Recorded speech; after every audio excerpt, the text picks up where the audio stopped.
पूजा, जिसकी अभी अभी शादी हुई है, अपनी आंखों में नई नवेली दुल्हन के हजार सपने सजाए अपने ससुराल की दहलीज पार करती है। लेकिन शादी की पहली ही रात उसके साथ कुछ ऐसा घटित होता है जो उसकी रूह तक को कपा देता है। एक ऐसा भयानक सच जिसकी उसने कभी अपनी सबसे डरावनी कल्पनाओं में भी उम्मीद नहीं की थी। सहमी और टूटी हुई पूजा जब अपनी आखिरी उम्मीद अपनी जेठानी कमलेश के पास हिम्मत जुटाकर अपना दर्द बयां करने जाती है तो संतावना के बजाय उसे इनाम में मिलता है चेहरे पर एक जोरदार थप्पड़। पूजा जमीन पर गिरकर बिलख बिलख कर रोने लगती है। आखिर एक नई नवेली दुल्हन के साथ इतना बड़ा धोखा और जुल्म क्यों हुआ? यह कहानी आपको झकझोर कर रख देगी और अंत में एक बहुत गहरी सीख भी देकर जाएगी। लेकिन इस खौफनाक रात तक बात कैसे पहुंची, इसके लिए हमें कहानी के पन्नों को थोड़ा पीछे पलटना होगा। कहानी की असल धुरी है कमलेश। कमलेश एक जिम्मेदार गृहिणी है जो एक भरे पूरे परिवार को संभालती है। उसके परिवार में उसका पति, एक छोटी सी बेटी, सास ससुर, एक खामोश दादी और उसका देवर अरुण है। कमलेश के लिए अरुण सिर्फ एक देवर नहीं बल्कि उसके सगे बेटे से भी बढ़कर है। वक्त अपनी रफ्तार से आगे बढ़ता है।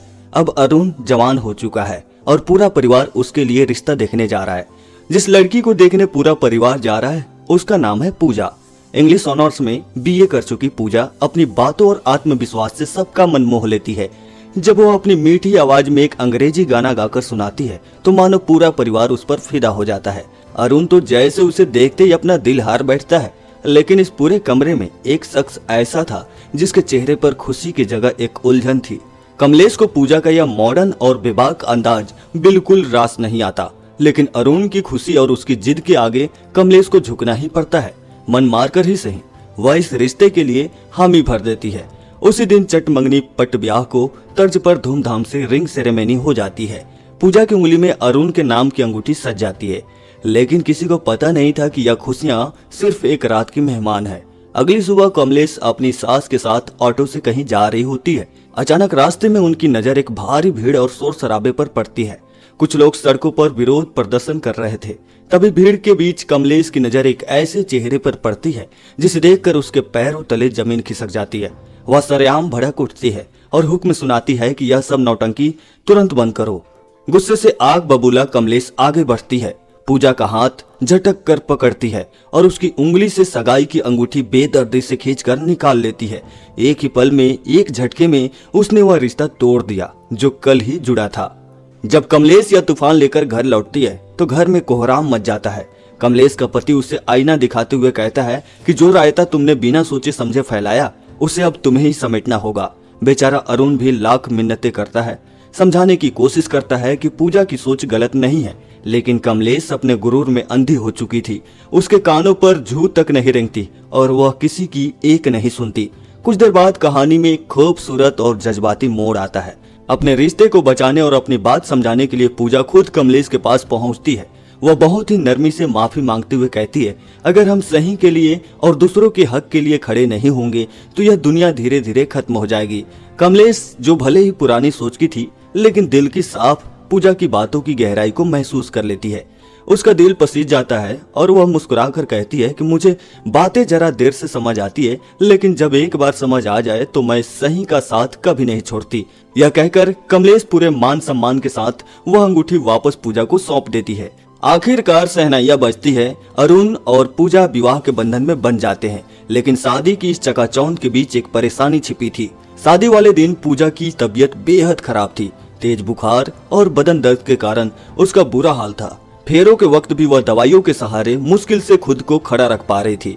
शादी की रस्में पूरी होने के बाद आती है वह रात जिसे हर नई नवेली दुल्हन अपनी जिंदगी की सबसे खूबसूरत रात मनाती है, सुहाग रात। अरुण कमरे में आता है और कुछ इधर उधर की औपचारिक बातों के बाद वह पूजा के करीब आने लगता है। पूजा जो दर्द और बुखार से टूट रही थी बहुत ही स्पष्ट शब्दों में अरुण से कहती है कि मेरी तबीयत बहुत ज्यादा खराब है, मुझे तेज बुखार है और पूरा शरीर दर्द से टूट रहा है।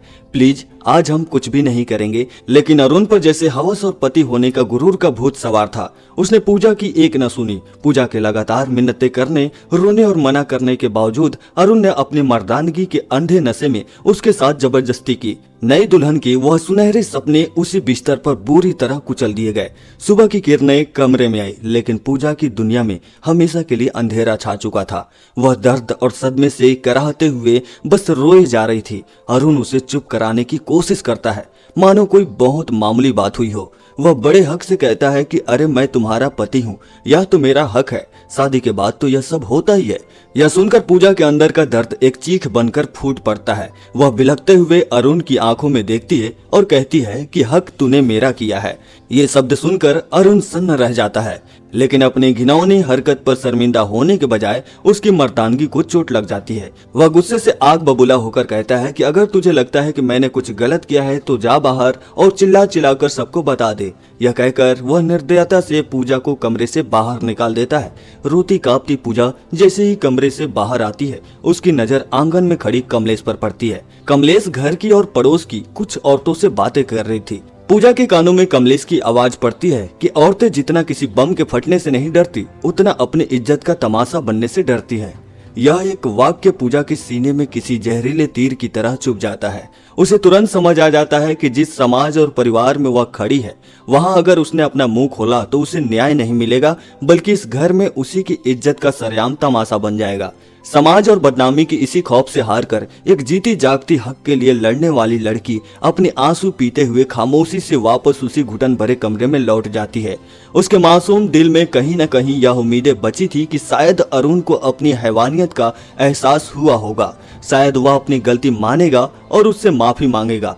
लेकिन अरुण का रवैया देखकर पूजा के पैरों तले बची खुची जमीन भी खिसक गई। पूजा पहले से ही असहनीय दर्द में थी, लेकिन अरुण ने अपने हौस को प्यार का नाम देकर एक बार फिर उसके साथ जबरदस्ती की। पूजा अंदर तक टूट चुकी थी। उसे समझ आ गया था कि जिसे दुनिया पति पत्नी का प्यार कहती है, वह उसके लिए सिर्फ और सिर्फ एक वैवाहिक बल था, जिसके खिलाफ वह कुछ नहीं कर सकती थी। अगली सुबह कमलेश की नजर छत की बाउंड्री पर गुमसुम खड़ी पूजा पर पड़ी। पूजा की आंखों की वीरानी और उसका खामोश चेहरा देखकर कमलेश का दिल धक से रह गया। कमलेश के लाख पूछने पर भी पूजा ने रात का वह खौफनाक सच नहीं बताया। कमलेश समझ गई कि कुछ तो बहुत गलत हुआ है और वह बिना ज्यादा सवाल किए पूजा को उसके मायके छोड़ाई।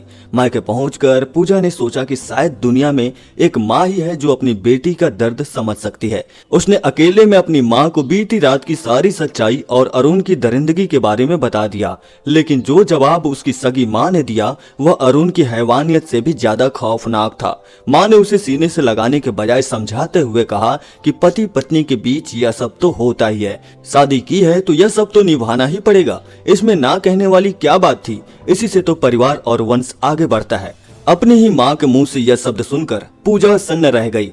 रही सही कसर माँ ने इमोशनल ब्लैकमेल करके पूरी कर दी। घर की गरीबी का वास्ता देते हुए उसने पूजा को तुरंत ससुराल वापस लौटने का हुक्म दिया और धमकी दी कि अगर वह वापस नहीं गई तो वह अपनी नस काटकर जान दे देगी। अपनों से मिले इस धोखे के बाद बेचारी पूजा के पास कोई रास्ता नहीं बचा था। वह एक जिंदा लाश की तरह कमलेश के साथ वापस लौटने लगी।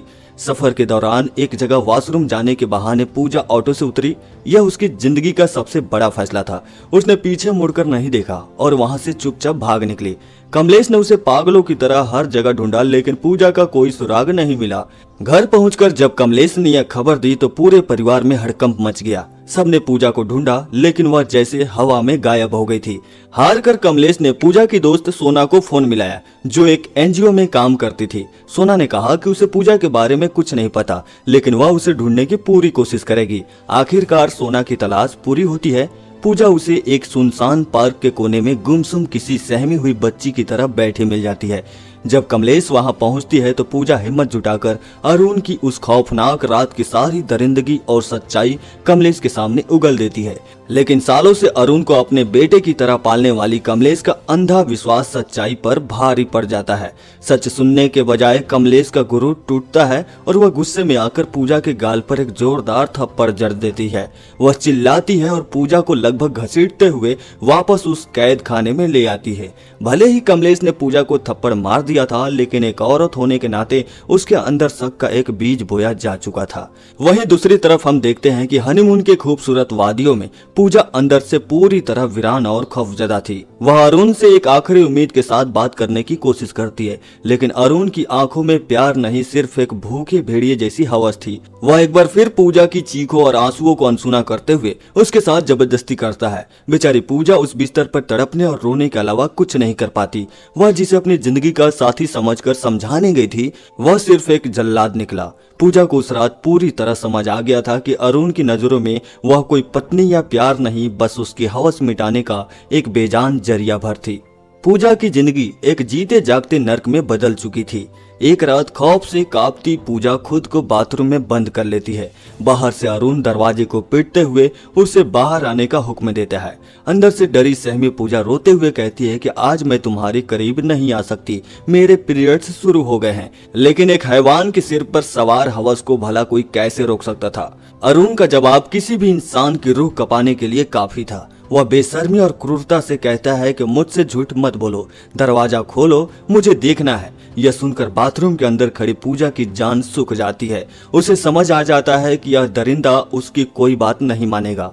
इसी खौफ और बेबसी के बीच पूजा की नजर वहां रखी एक ब्लेड पर पड़ती है और सीन यहीं कट हो जाता है। अगली सुबह घर में कोहराम मच जाता है। सबको पता चलता है कि पूजा अस्पताल में है और उसकी हालत बेहद नाजुक है। पूरा परिवार बदहवास हालत में वहां पहुंचता है। अरुण बड़ी चालाकी से कमलेश और बाकी घर वालों को गुमराह करते हुए कहता है कि उसे औरतों वाली कोई अंदरूनी दिक्कत थी, शायद उसी वजह से यह हालत हुई है। लेकिन जब कमलेश अंदर जाकर लेडी डॉक्टर से बात करती है तो डॉक्टर जो सच बताती है वह सुनकर कमलेश के पैरों तले जमीन ही नहीं खिसकती, बल्कि उसका पूरा वजूद हिल जाता है। डॉक्टर भारी आवाज में बताती है कि पूजा के उन नाजुक हिस्सों पर ब्लेड से गहरे कट लगे हैं और बहुत ज्यादा खून बहने की वजह से उसकी यह हालत हुई है। यह सुनकर कमलेश सन्न रह जाती है। वह तुरंत खुद को संभालती है और घर वालों को वापस भेज देती है, यह कहकर कि वह पूजा के पास रुकेगी। होश आने पर जब कमलेश पूजा के साथ बैठती है तो पूजा आंसुओं में डूबकर वह कड़वा सच उगलती है जिसने उसे इस हद तक जाने पर मजबूर किया। यह दर्द सुनकर कमलेश अंदर तक टूट जाती है। उस रात जब ब्लेड उठाती है वह उस ब्लेड को अपनी त्वचा पर रखकर वही करने की कोशिश करती है जो पूजा ने किया था, लेकिन ब्लेड की हल्की सी चुभन से ही उसके हाथ कांप जाते हैं। वह ब्लेड फेंक देती है। उस एक पल में कमलेश को गहराई से एहसास हो जाता है कि आखिर वह 21 साल की मासूम लड़की किस कदर खौफ और दर्द से गुजरी होगी कि उसने खुद को इतनी खौफनाक सजा दे दी। अगले दिन जब अरुण अपनी बेशर्मी का लबादा ओढ़े पूजा से मिलने अस्पताल पहुंचता है तो उसे पता चलता है कि कमलेश पहले ही पूजा को डिस्चार्ज कराकर अपने साथ ले जा चुकी है। अपनी पत्नी की इतनी गंभीर हालत के बावजूद उस जाहिल इंसान के दिमाग में सिर्फ एक ही बात चल रही थी। वह बेशर्म होकर लेडी डॉक्टर से पूछता है कि अब मैं अपनी पत्नी के साथ इंटीमेट हो सकता हूं या नहीं। यह घिनौना सवाल सुनकर डॉक्टर का खून खौल उठता है। वह डॉक्टर पूजा के वह खौफनाक घाव देख चुकी थी और जानती थी कि इसके पीछे कौन है। वह अरुण पर बुरी तरह भड़क जाती है और पूरी ताकत से चिल्लाते हुए कहती है कि बहुत ही नीच और घिनौना इंसान है तू, तेरे जैसे जाहिलों के आड़ में तो गोली मार देनी चाहिए। वह तुरंत सिक्योरिटी गार्ड्स को बुलाती है और अरुण को धक्के मारकर अस्पताल से बाहर फेंकवा देती है, यह चेतावनी देते हुए कि यह जानवर इंसान दोबारा मेरे अस्पताल के आसपास भी नहीं दिखना चाहिए। पूजा जो अपनी आंखों में शादी और एक नए जीवन के हजार सुनहरे सपने लेकर इस घर में आई थी, आज उसकी जिंदगी एक ऐसे भयानक नर्क में तब्दील हो चुकी है जहां उसका ही पति उसका सबसे बड़ा मुजरिम बन गया है। प्यार और हक के नाम पर पूजा ने जो झेला है वो मौत से भी बदतर था। लेकिन जब पूजा मौत के मुंह से वापस लौट आई है और उसे उस कमलेश का साथ मिल गया है जो कल तक उसी के खिलाफ खड़ी थी, तो अब आगे क्या होगा? आपके हिसाब से अब पूजा को क्या कदम उठाना चाहिए?